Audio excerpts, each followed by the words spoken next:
at the graft harvesting. It's a video, so I will speak about the video, on the video. You see always Italian names on my communications. Hamstrings.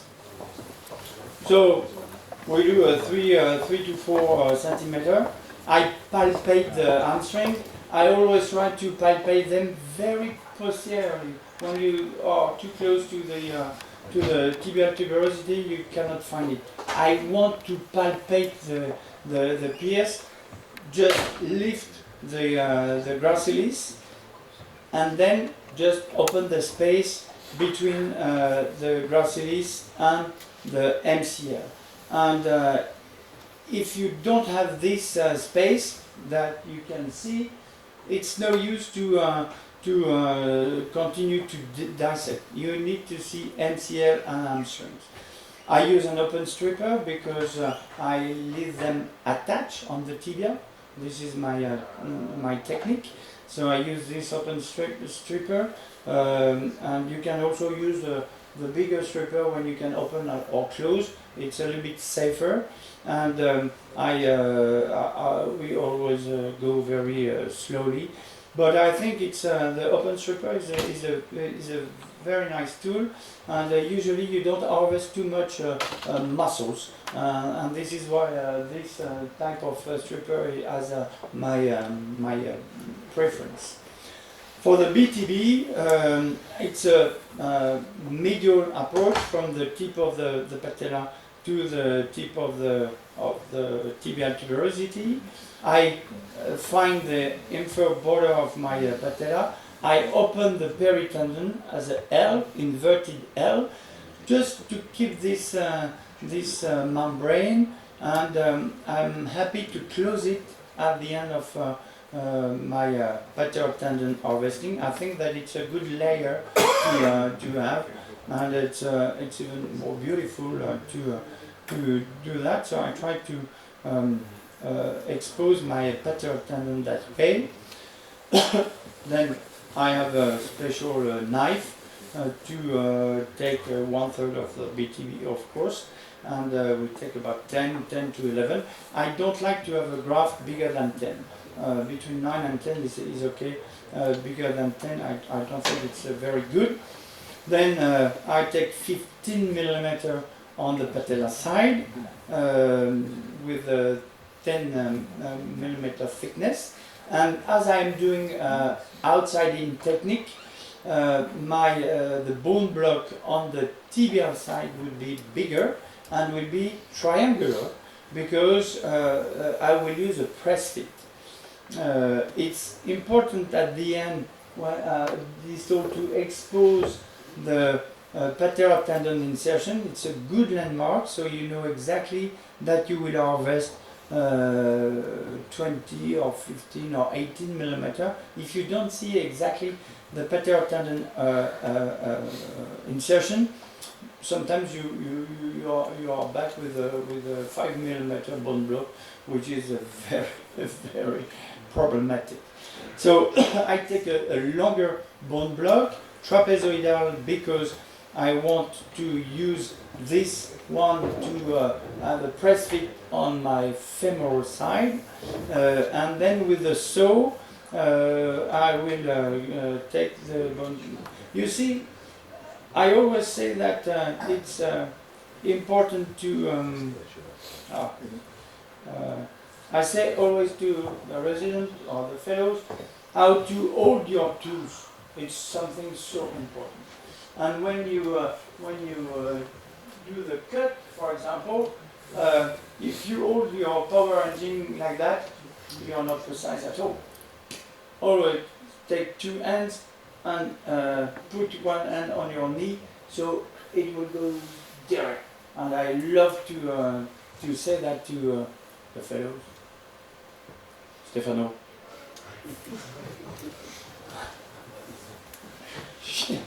I did a mistake because of you, huh? Stefano, terribile. Big mistake because of you. Look, my hands on the skin, okay?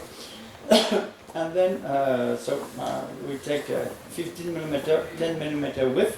I do a drill hole on the 2 bone blocks because I will pass some sutures to hold the graft, and I always use absorbable sutures. I hate non-absorbable sutures. We see exactly the insertion of the patellar tendon. We go 45 degrees angulation to have that triangular bone block.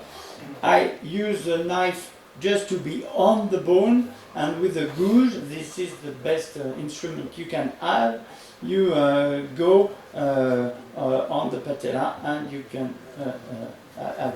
It's good also to look at the tip of your patella, because sometimes you can have a patella which is a little bit, the nose of the patella could be longer, and you know that you have that in patellar tendonitis.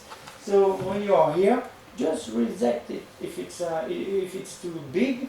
You see that on the X-rays also, but you can look at that also when you do the surgery. The other thing is that I do a partial scarring of the medial and the lateral bundle just to close the patellar tendon. I think it's good to close it for healing, for example, and also when when I close the tendon, I try also to hold the fat pad, so it lifts the fat pad, and it helps you when you do surgery with your arthroscope, because the fat pad is not going in front of your arthroscope. Oh, unbelievable. Sorry. So I close the patellar tendon. That's it. Okay. And I put 3 stitches, that's all. It's with absorbable sutures, of course.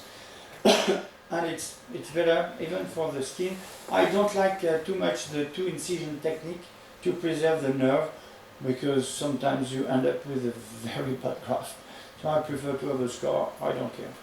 About the quadriceps tendon, which is a fantastic graft, especially for revision. I will take the 2 first layers. I try to keep the joint closed and not to open the joint, and I will take something like a 15 millimeter and with a 10 millimeter thickness for the bone block. I use also one hole to hold the graft, and it works well. For revision, I use that only for revision, and it's a very nice graft. I have to say that sometimes, if you think that the two